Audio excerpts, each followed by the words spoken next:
Hello प्यारे बच्चों, जय श्री कृष्णा, राधे राधे, जय श्री राम। आज हम लोग स्टार्ट करेंगे एक्सरसाइज 5.2 की बचे हुए प्रॉब्लम्स को सॉल्व करने के लिए लेक्चर नंबर 7। लेक्चर 7 में हम लोग चैप्टर 5 अरिथमेटिक प्रोग्रेशन का एक्सरसाइज 5.2 में प्रॉब्लम नंबर 8 तक के क्वेश्चंस को हम लोगों ने सॉल्व कर लिया है। क्वेश्चन 8 तक सभी क्वेश्चंस को हम लोगों ने सॉल्व कर लिया है। क्वेश्चन 9 से बचे हुए क्वेश्चंस को हम लोग पूरा 1 बाय 1 सॉल्व करेंगे। मैं कुलदीप गौतम जेके संकल्प क्लासेस में आपका बहुत बहुत स्वागत है। बेहतरीन सा कंटेंट लेकर के आता रहता हूँ, शानदार सा लेक्चर आप लोग के लिए हमेशा प्रोवाइड करता रहता हूँ। बहुत ही एक्साइटेड फॉर्म में मैं आप लोग के लिए एक लेक्चर 1 बाय 1 एक सीरीज़ चला रखा है, फ्री ऑफ कॉस्ट पूरे लेक्चर्स को प्रोवाइड कर रहा हूँ आप लोगों को। और एक यूट्यूब एक माध्यम है जिसके थ्रू मैं आप लोगों तक फ्री ऑफ कॉस्ट अपने लेक्चर्स को दे पा रहा हूँ। सो इसी कड़ी में आज हम लोग एक्सरसाइज 5.2 को कोशिश करेंगे कंप्लीट करें। नहीं हो पाता तो नेक्स्ट लेक्चर तक डेफिनेटली हम लोग कवर कर लेने वाले हैं। सो आज स्टार्ट करेंगे हम लोग बचे हुए प्रॉब्लम्स को। यहाँ पे question number 9 and question number 10 को पहले हम लोग सॉल्व करेंगे, उसके बाद हम लोग आगे की ओर बढ़ते रहेंगे। जिन स्टूडेंट्स तक मेरी वीडियोस पहुँचती रहती है, आप सभी को पता है कितना अच्छा कंटेंट मैं प्रोवाइड करता रहता हूँ। सो बिल्कुल भी कमी ना बरतें लाइक शेयर एंड सब्सक्राइब करने में, एंड बेल आइकन को भी दबाना ना भूलें, सो दैट आने वाली मेरी नेक्स्ट वीडियोस की नोटिफिकेशन आप लोगों तक आती रहे, है ना। तो स्टार्ट करेंगे आज हम लोग लेक्चर 7 में 5.2 एक्सरसाइज अरिथमेटिक प्रोग्रेशन का क्वेश्चन नंबर 9। क्वेश्चन नंबर 9 क्या है? If the third term and the ninth term of an AP are 4n minus 8 respectively, which term of the AP is 0? यहाँ पे respectively वर्ड यूज कर रहा है, तो respectively का क्या मतलब है? यहाँ पे देखो, यहाँ पे third term and ninth term है ना। तो थर्ड टर्म फर्स्ट नंबर पे, नाइन्थ टर्म फर्स्ट नंबर पे, और यहाँ पे दो नंबर गिवन है 4 and 8। तो ये इसका फर्स्ट और इसका फर्स्ट ये दोनों सेम होगा। ये थर्ड टर्म मतलब थर्ड टर्म के लिए ये 4 है एंड नाइन्थ टर्म के लिए ये -8 है। ये रिस्पेक्टिवली का यही मतलब है ना। फिर इसके बाद देखें, which term of this AP is 0? इस टर्म का कौन सा इस एपी का कौन सा टर्म 0 होगा ये पूछ रहा है ना। तो इसे हम लोग सॉल्व करें। बहुत ईजी है, बहुत आसान है। जैसा क्वेश्चन में बोलता जाता है वैसा ही अगर हम लोग सॉल्व करते हुए चले जाए तो कहीं ना कहीं कभी ना कभी हम लोग को इसके आंसर मिल जाने वाले हैं। बस गलत ना करें, ये कॉन्फिडेंस होना चाहिए। सो सॉल्यूशन नंबर 9 अगर हम लोग देखें, है ना, गिवन है, क्या गिवन है? Third term A3 is equals to 4 and A9 is equals to -8। Parallelly दोनों सॉल्व करते हुए भी चल सकते हैं, कोई प्रॉब्लम नहीं है इसमें। चलो देख लेते हैं, है ना। एंड करके हम लोग सॉल्व कर लेंगे।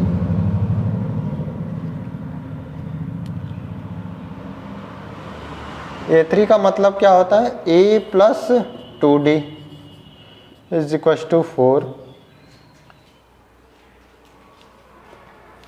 एंड A प्लस 8D कैसे होता है? प्रीवियस लेक्चर्स में मैंने बता रखा है सारा चीज़। स्टार्ट करें आप लोग, स्टार्टिंग से ही लेक्चर को देखें तो पूरी चीज़ समझ में आने वाली है कि कैसे कैसे ये मैं लिख रहा हूँ, ये सब आ कैसे रहा है ना। ये स्टैंडर्ड जनरल फॉर्म होता है एपी का। जनरल फॉर्म क्या होता है ये लेक्चर फर्स्ट में मैंने इंट्रोडक्शन में बता रखा है, इसे आप लोग देख सकते हैं जाके। A plus 8D is equal to minus, ठीक। यहाँ देखूँ A इज इक्वल टू क्या है? 4 माइनस 2D। क्या होगा? A मैंने फाइंड करा है तो ये 2D उधर राइट हैंड साइड शिफ्ट होगा तो -2D हो जाएगा, -2D। And A is equal to -8 minus 8D, ठीक है। तो यहाँ पे देखें तो ये A की वैल्यू यहाँ पे ये है और ये इस A की वैल्यू यहाँ पे ये। सिंस ये एक ही AP का A है ना, तो ये दोनों सेम है। ये दोनों सेम है, इसलिए यहाँ पे मैं बोल सकता हूँ कि ये इक्वेशन 1 हो गया और ये इक्वेशन 2 है ना। ये इक्वेशन 1 हो गया, ये equation 2। From equation 1 and 2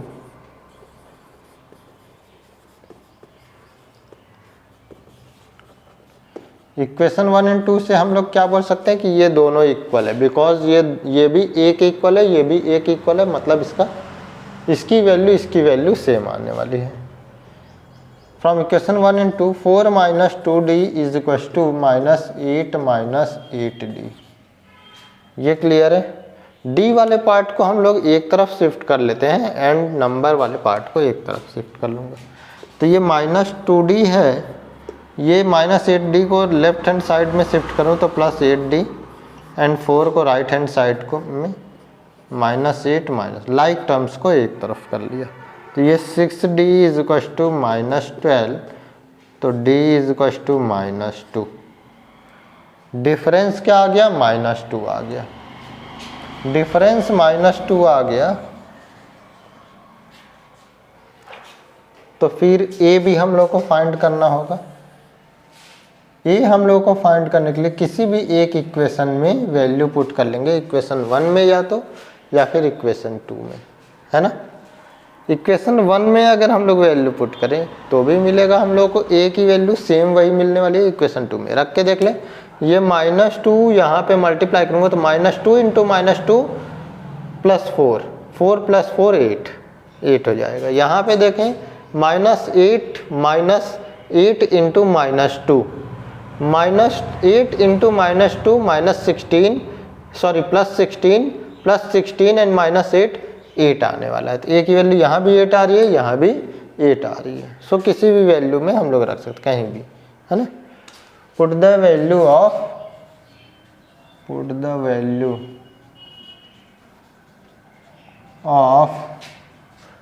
D in equation 1। Equation 1 में वैल्यू पुट करेंगे D की, तो क्या आएगा? D की वैल्यू पुट कर दें यहाँ पे, तो A is equal to 4 minus 2 into minus 2, D की वैल्यू माइनस 2 है, तो क्या आ रहा है? A is equal to 4 plus 4, A is equal to 8। A की वैल्यू 8 आ रही है। इतना क्लियर हो गया। हम लोग को ये पता करना है कि कौन सा टर्म 0 होगा। तो मान के चलेंगे let an is equal to 0। an होता क्या है? a plus n minus 1 into D is equal to 0। Starting से ही बोलता आ रहा हूँ मैं कि हर बार जब भी हम लोग अरिथमेटिक प्रोग्रेशन को सॉल्व करें, इस तरह के प्रॉब्लम्स आ रहे हैं कि an वाला टर्म सॉल्व करना पड़े, तो उसमें a फर्स्ट टर्म और डिफरेंस पता होना ज़रूरी है। इससे पहले भी जितने प्रॉब्लम्स मैंने सॉल्व किया, फर्स्ट टर्म एंड डिफरेंस ये दोनों को हमेशा फाइंड किया, उसके बाद ही सॉल्व किया। यहाँ भी कुछ ऐसे ही हुआ, यहाँ पे डिफरेंस फाइंड किया और फर्स्ट टर्म फाइंड किया, और अब मैं फाइंड करने जा रहा हूँ कि कौन सा टर्म हम लोगों को मिलेगा जो 0 है ना। तो देखते हैं, फर्स्ट टर्म तो 8 है ना।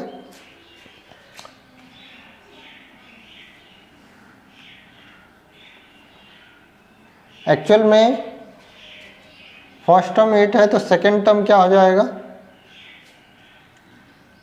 देखेंगे, उसे भी सेकेंड टर्म क्या होगा, लेकिन अभी an फाइंड कर लेते हैं। a की वैल्यू क्या है? 8 plus n minus 1 into D की वैल्यू क्या है? Minus 2 is equal to 0। 8 right hand side shift होगा, माइनस 8 हो जाएगा। n minus 1 into minus 2 is equal to minus 8, ठीक है।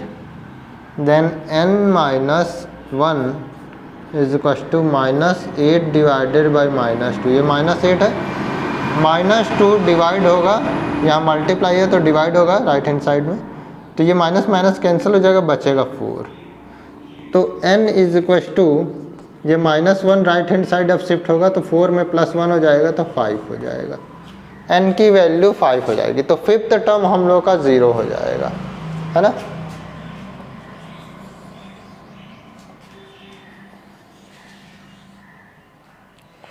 क्या बोलेंगे, एक मैं इसका first term, second term, third term बता रहा हूँ क्या होगा। फर्स्ट टर्म हम लोग का होगा a, सेकंड टर्म होगा a plus D, third term हो जाएगा a plus 2d, fourth term हो जाएगा a plus 3d, fifth term हो जाएगा a प्लस 4d। देखना आ जाएगा, a की वैल्यू क्या है 8 है, सेकेंड टर्म a2 की वैल्यू क्या है a प्लस डी की वैल्यू क्या हो जाएगी a 8 है एंड d -2। 8 -2 6, ये कम होता हुआ जा रहा है, कम होता हुआ जा रहा है, तभी तो 0 आएगा, है ना। फिर इसके बाद नेक्स्ट क्या आ जाएगा 8 प्लस 2 इंटू डी की वैल्यू -2 है तो 2 2 जा 4, यहाँ माइनस था तो -4, 8 - 4 ये हो जाएगा 4। फिर आएगा नेक्स्ट जो टर्म होगा वो आ जाएगा 2, फिर नेक्स्ट टर्म 0। फाइंड करके देख ले, डिफरेंस 2 का आ रहा है, -2 का आ रहा है, तो -2 के हिसाब से 6 - 8 -2 ही आएगा। और इस तरह से फाइंड करते हुए हम लोग देखेंगे कि ये फिफ्थ टर्म क्या हो जाएगा 0 हो जाएगा। बस ऐसे ही फाइंड करके मैंने देखा है ना, फाइंड करके बता रहा हूँ, ये आंसर का पार्ट नहीं है। आंसर का पार्ट क्या है ये देख लेते हैं हम लोग। So the fifth term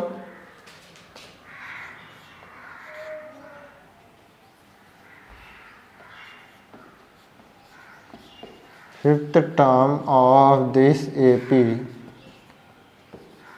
will be 0,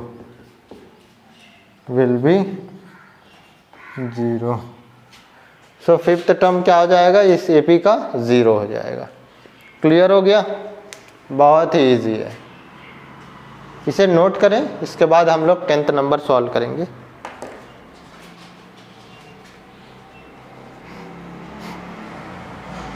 note कर लिया, हटा रहा हूँ इसे मैं।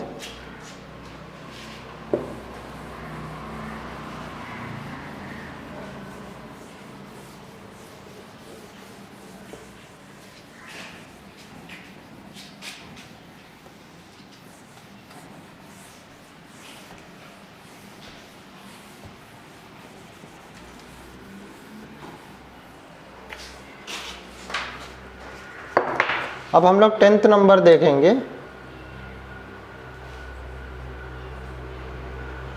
The 17th term of an AP exceeds its 10th term by 7। जो 17th टर्म है, एक AP गिवन है, AP कुछ भी हो सकता है, A1 A2 A3 कुछ भी हो सकता है नंबर, उसका जो 17th टर्म है वो उसके 10th टर्म से 7 ज़्यादा है, 10th टर्म से 7 ज़्यादा है। कहने का क्या मतलब है, ये फर्स्ट टर्म ये A1 A2 A3 A4 ऐसा कर करके आया, A17 ये 17th टर्म आया, है ना, 17th टर्म, और बीच में एक 10th टर्म भी आया होगा। चलिए पहले 10 लिख लेते हैं, A10 फिर डैश डैश डैश ऐसा करते करते A17। तो ये जो 17th टर्म है ये मुझे पता नहीं है क्या है, और ये भी मुझे पता नहीं है क्या है, लेकिन एक चीज़ पता है कि अगर ये 10 है, A17th टर्म मैं बोलूँ, सपोज ये मैं बोलूँ 40 है, तो ये 40 ये कितना ज़्यादा है इससे 7 ज़्यादा है, मतलब ये 33 होगा, ये 33 होगा। कुछ ऐसा एग्जांपल लेके चल रहे हैं हम लोग, अगर ये 33 है नंबर ये वाला, तो इससे 7 ज़्यादा ये है, ऐसा क्वेश्चन में बोल रहे हैं, ठीक है। तो इसे हम लोग सॉल्व करें, देखें कैसे सॉल्व कर सकते हैं।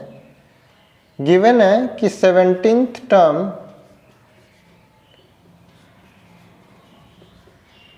Of an A P is equal to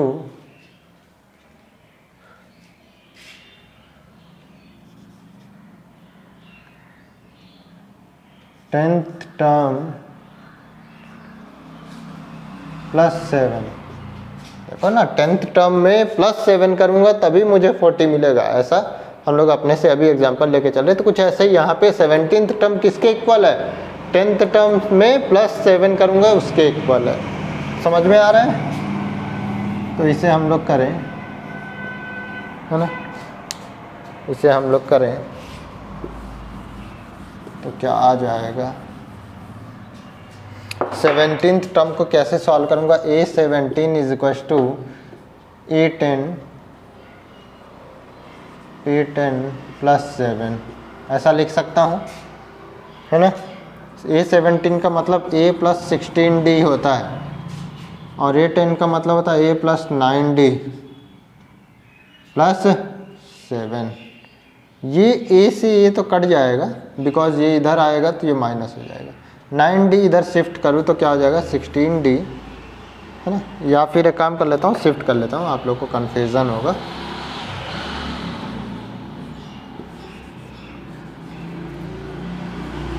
A + 16D A + 9D, है ना।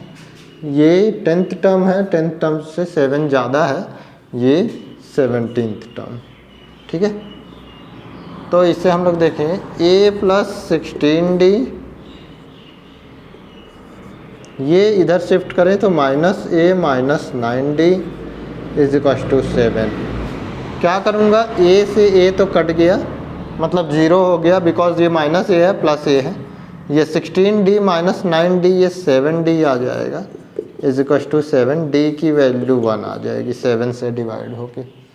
इतना क्लियर हो गया, D की वैल्यू 1 हो गई, है ना। फाइंड क्या करना है, D ही तो फाइंड करना है ना।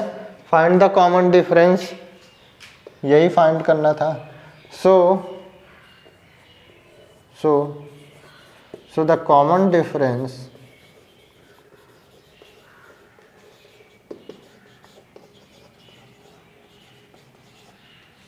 Is 1।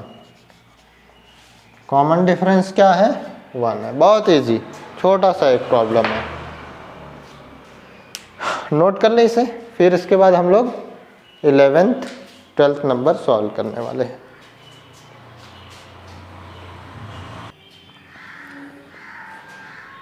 So next question number 11th हम लोग देखेंगे। क्वेश्चन नंबर 11th क्या है, which term of the AP this will be 132 more than it's 54th term.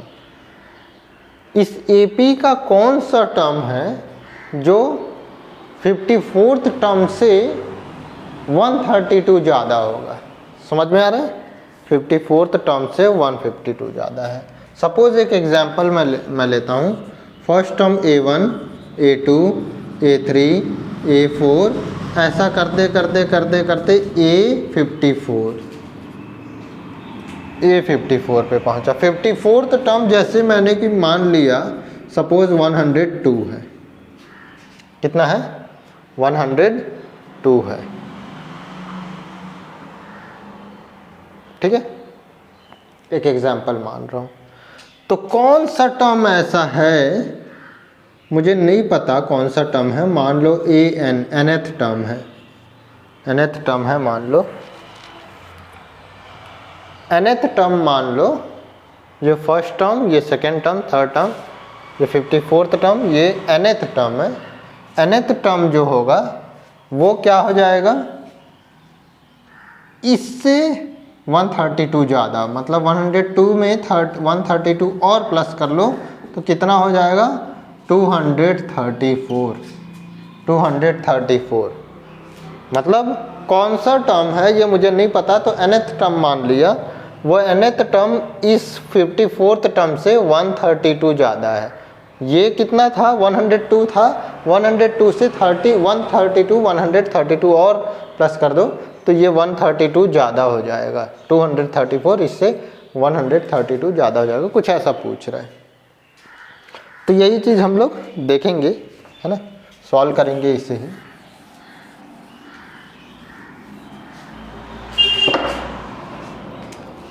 11th number. क्या गिवन है? Given AP 3, 15, 27, 39 dash dash dash, कुछ ऐसा चल रहा है ना। तो A क्या हो जाएगा? A is equal to 3, then A is equal to 3, D is equal to 15 minus 3 is equal to 12। D की वैल्यू 12 है ना। D की वैल्यू क्या है? 12। ठीक, इतना समझ में आ गया। हम लोगों को क्या करना है? So according to question, let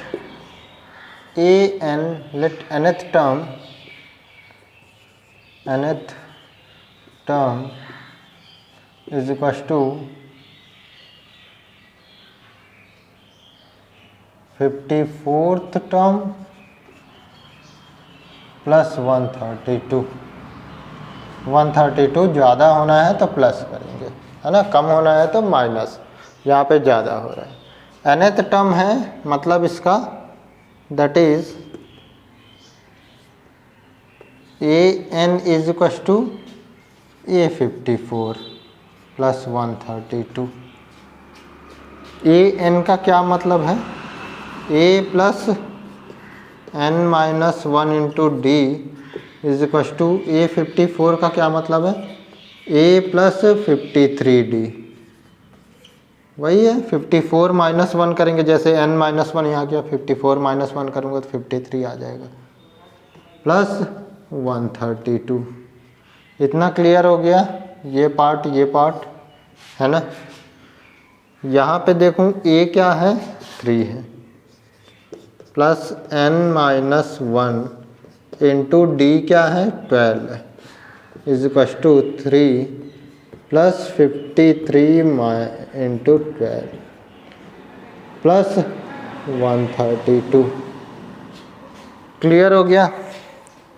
clear हुआ? यहाँ पे सारे पार्ट्स सॉल्व हो रहे हैं। यहाँ पे n बच रहा है, n फाइंड करना होगा हम लोगों को। n फाइंड हो जाएगा तो पता चलेगा कौन से नंबर का टर्म 132 ज़्यादा होगा ये 54th टर्म से। देख लेंगे।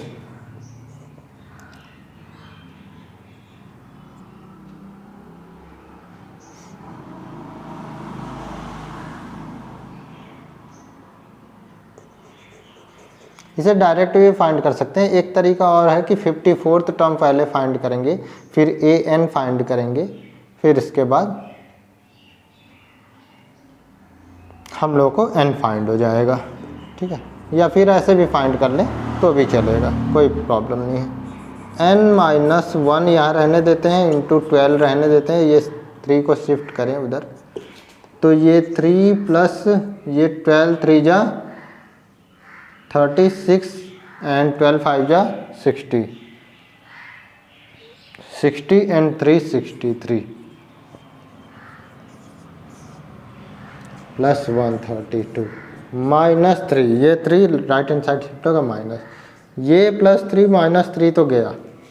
यहाँ पे बचा ये दोनों part, n minus 1 into 12 is equal to कितना हो जाएगा? 768। ठीक है, अब आगे हम लोग देखें तो क्या होगा? n माइनस 1 इंटू 12 है, राइट हैंड साइड शिफ्ट करें तो क्या हो जाएगा? राइट हैंड साइड शिफ्ट करने से डिवाइड करेगा 768 को डिवाइड करेगा 12, देन n माइनस 1 यहाँ रहने दें, ये डिवाइड करेगा तो 12 6 जा 72 एंड 48 हो जाएगा, 12 4 जा 48 64, then n is equal to 64 में प्लस 1 करेंगे 65। तो 65 नंबर का जो टर्म होगा वो 132 ज़्यादा होगा देन किससे?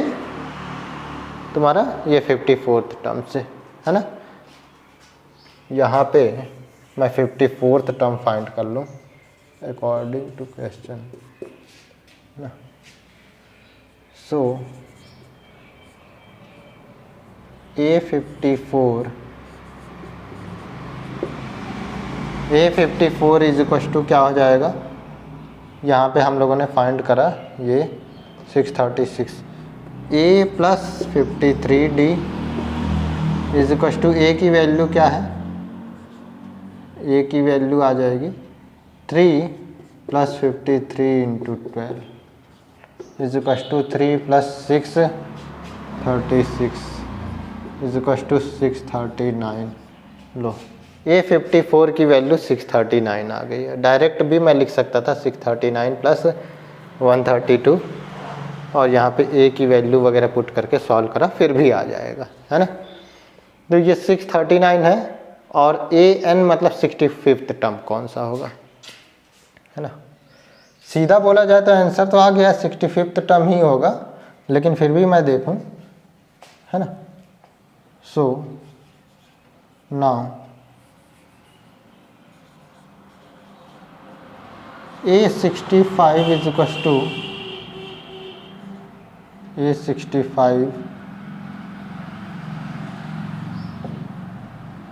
Is equal to A plus 64D is equal to A कितनी है, A कितना है 3 है प्लस 64 इंटू 12 कितना हो जाएगा 3 प्लस ये तो 3 है 12 4 जा 48 कैरी 4 12 6 जा 72 72 4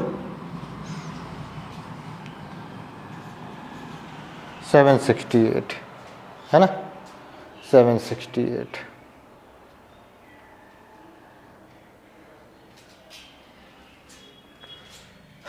A65 therefore A65 is equal to कितना हो गया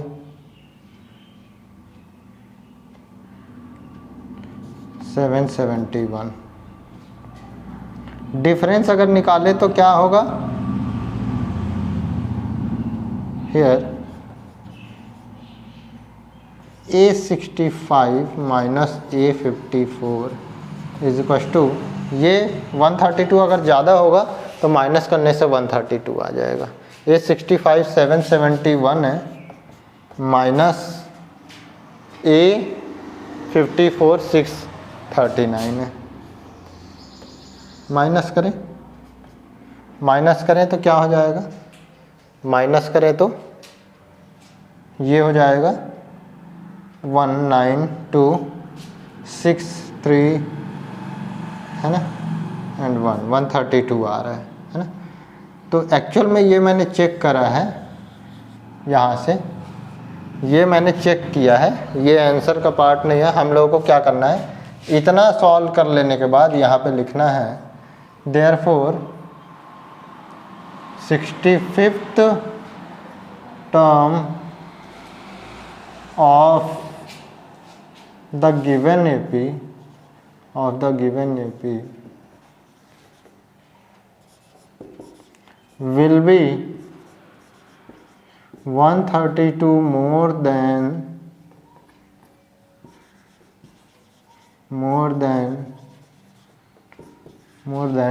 to its 54th टर्म। इसके 54th टर्म से 132 ज़्यादा होगा इसका 65th टर्म। क्लियर है। n इज इक्वल टू 65 आया, इसके बाद ये सॉल्व करेंगे, ये हमारा आंसर है। ये चेक किया है मैंने बस, है ना। ये सॉल्यूशन का पार्ट नहीं है, रख भी लेते हैं तो कोई दिक्कत नहीं है। इसे भी सॉल्व करने के बाद यहाँ पे लिख लेंगे clearly 65th term is 132 more than 54th term, ऐसा लिख लेंगे, कोई प्रॉब्लम नहीं, ये भी करेक्ट होगा। ठीक है, क्लियर हुआ, बहुत ही बेहतरीन। नोट करें इसे, फिर इसके बाद 12th नंबर सॉल्व करेंगे। नोट करें,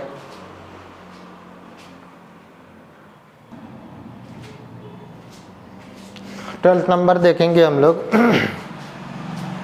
क्या है 12th नंबर, क्या बोल रहा है, 2 APs have the same common difference. दो एपी दिया हुआ है और दोनों एपी के जो डिफरेंस है वो सेम है ना। Two APs have the same common difference, है ना।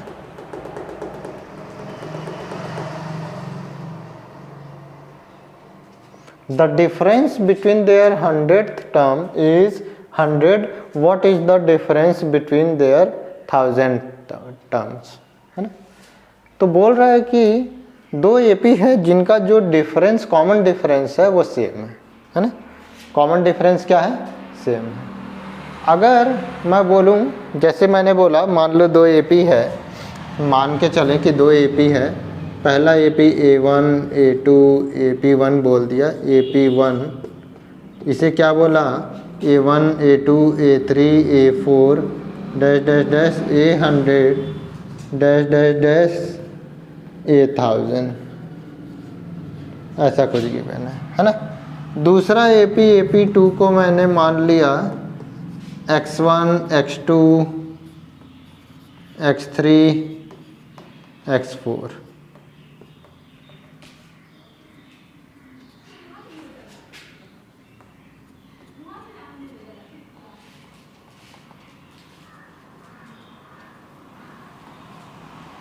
ठीक है, फिर ऐसा कर करके X100, फिर ऐसा कर करके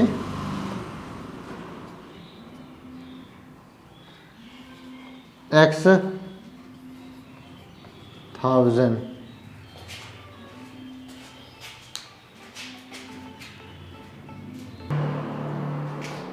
तो कुछ ऐसा दो एपी हम लोग मान के चल रहे हैं, है ना। और दोनों एपी के बीच में जो कॉमन डिफरेंस आ रहा है ना, A2 minus A1 A3 minus A2 A4 minus A3, ये सेम है ना। इसमें जो है वही इसका भी है। ठीक है, two APs have the same common difference.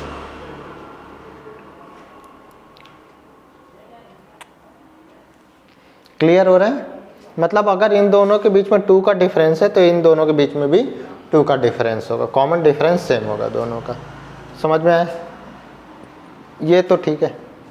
दूसरा चीज़ क्या बोल रहा है? क्या the difference between the 100th term and 100th terms is 100, है ना। इन दोनों के बीच का जो डिफरेंस है वो 100 है। क्या कहने का मतलब है? A100 minus X100। आप लोगों को अभी तक मैंने बताया एपी किस फॉर्म में होता था, A1 A2 A3 इस फॉर्म में, है ना। तो ये नया एपी कैसे आ गया सर, ये बता दीजिए। तो बता दूं कि एपी हम लोग किसी भी फॉर्म में मान सकते हैं, कोई ज़रूरी नहीं है कि A1 A2 A3 है। अब दोनों का कंडीशन ही कुछ ऐसा दे दिया है कि यहाँ पे हम लोग को अलग अलग लेना पड़ रहा है।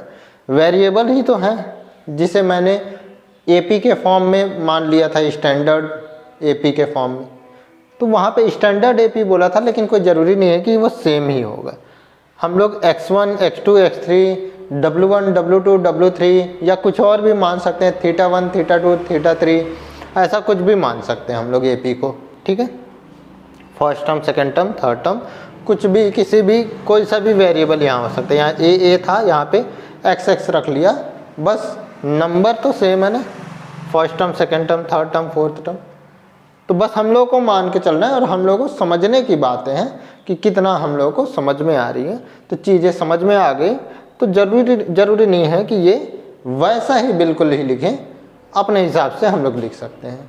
मैथ्स के फॉर्म में ऐसा बता दिया गया है तो उसे ही बार बार ले करके हम लोग सॉल्व करते रहते हैं ताकि समझ में आता रहे। लेकिन इसका ये मतलब नहीं है कि इसे रट के चलें, हम लोग चीज़ों को हम लोग क्या करेंगे, समझ के चलेंगे कि क्या यहाँ पे कुछ और भी हो सकता है। हाँ बिल्कुल हो सकता है, ज़रूरी नहीं है कि सेम A1 A2 A3 यही सारी चीज़ें हैं। ठीक है, तो यहाँ पे क्वेश्चन में क्या बोल रहा है, 100th टर्म, दोनों का जो 100th टर्म है उन दोनों के बीच जो डिफरेंस है वो 100 है। तो बोल रहा है कि 1000th टर्म के बीच में क्या डिफरेंस आएगा, X1000। ये क्या आएगा, यही हम लोगों को समझना है और यही सॉल्व करेंगे। तो इसके लिए मैं मान के चलूँगा, late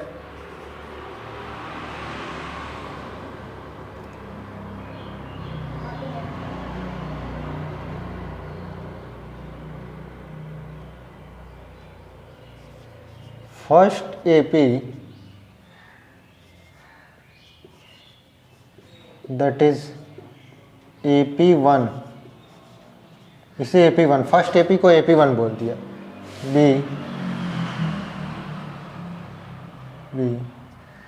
A1 A2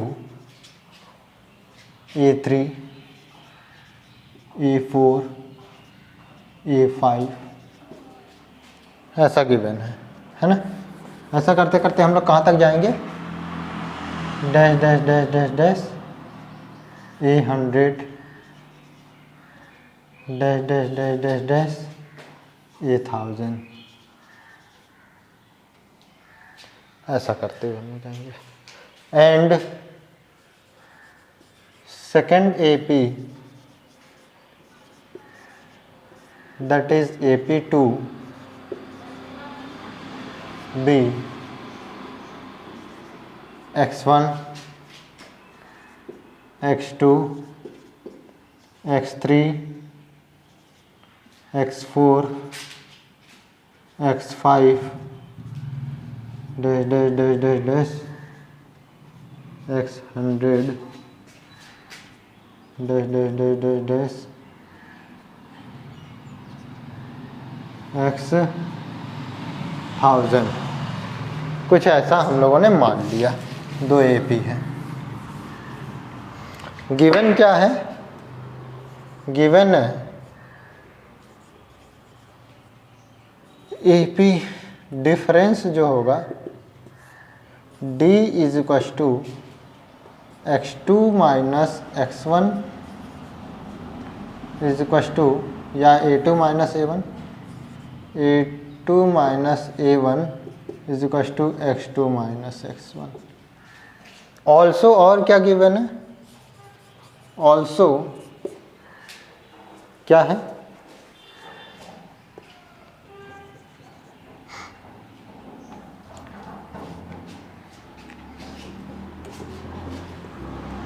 A100 minus X100 is equal to 100 given है। तो देखेंगे A100 की प्लेस पे क्या लिखेंगे हम लोग, A plus 99D minus A minus X, इसका फर्स्ट टर्म A है, इसका फर्स्ट टर्म X1 को X बोलेंगे। क्लियर है, ठीक है। तो इसका फर्स्ट टर्म क्या होता है, AN की वैल्यू, AN का फॉर्मूला पता है, AN A plus N minus 1। तो यहाँ पे A लिया था तो A की वैल्यू ले रहा हूँ, यहाँ पे X है तो X की value X plus 99D is equal to 100। Solve करें, A plus 99D minus X minus 99D is equal to 100।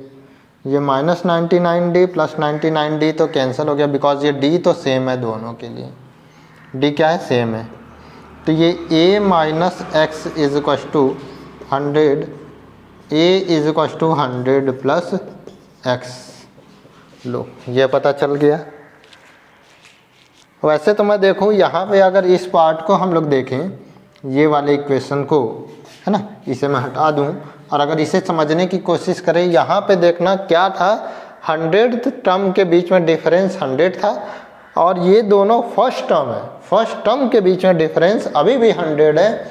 इसका मतलब ये हुआ 1000th टर्म के बीच में जो डिफरेंस होगा वो भी 100 ही होगा। बट यहाँ पे हम लोग सॉल्व करेंगे अच्छे से। A की वैल्यू निकालें तो A is equal to 100 plus X, ये इक्वेशन नंबर फर्स्ट मान सकते हैं हम लोग, ठीक है। Now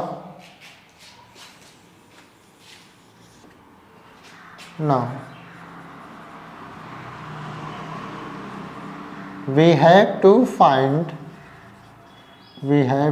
find difference between their 100,000 terms, difference between their 1000 terms। 1000 terms के बीच में डिफरेंस फाइंड करना है। समझ में आ रहा है? तो क्या करेंगे, देयरफॉर 1000 माइनस a x 1000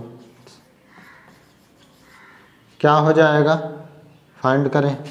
1000 का मतलब हो जाता है a प्लस 999d माइनस इसकी वैल्यू क्या हो जाएगी, x प्लस 999d। इतना क्लियर हुआ? दोनों के बीच में डिफरेंस निकाल रहे हैं हम लोग, है ना। क्या आ जाएगा, a plus 999d minus x minus ये माइनस अंदर जाएगा माइनस 999d। इतना क्लियर हुआ? ये प्लस 999d, ये माइनस 999d कट हो जाएगा। a माइनस एक्स बचा, a माइनस एक्स। यहाँ पे अगर मैं ध्यान से देखूँ तो मुझे क्या समझ में आ रहा है, a की वैल्यू 100 प्लस एक्स है ना। तो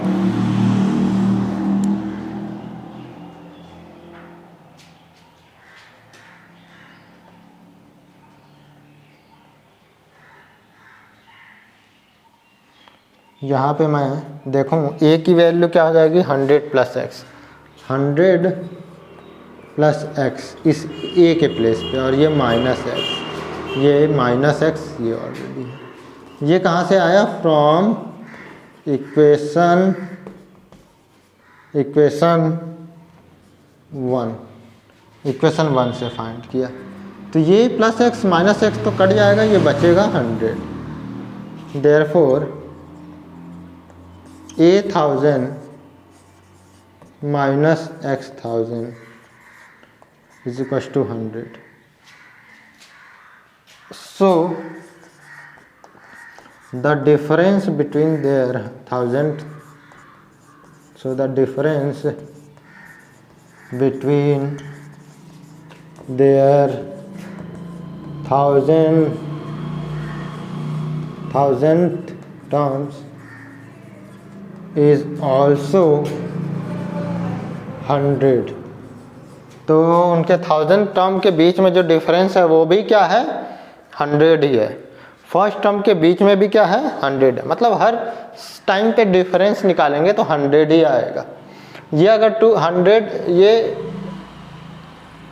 ये 200 है तो ये 100 होगा, या ये 1000 है तो ये 900 होगा। इन दोनों के बीच में डिफरेंस 100, इन दोनों के बीच में डिफरेंस 100, 100 100 100, हर बार 100 आएगा। क्लियर हो गया? ठीक है। क्वेश्चन नंबर 12 हम लोगों ने सॉल्व कर लिया।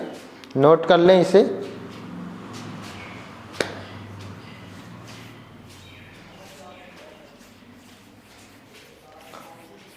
नोट कर लिया? समझ में आ गया होगा बहुत अच्छे से। आप लोगों को एक्सप्लेन करता रहता हूँ। सो मैं उम्मीद करता हूँ कि लाइक करने में कमी ना हो, शेयर करने में भी कमी ना करें, और बेल आइकन को भी दबाना ना भूलें, सो दैट मैं आप लोग के लिए बेहतरीन सा लेक्चर लेकर के आता रहूँ। आज के लिए इस लेक्चर नंबर 7 में इतना ही हम लोग सॉल्व करने वाले हैं। नेक्स्ट लेक्चर में हम लोग एक्सरसाइज 5.2 को कवर कर लेंगे कंप्लीटली। इसके बाद हम लोग 5.3 के लिए सॉल्व करेंगे। सो आज के लिए इतना ही। Thank you. जय हिंद।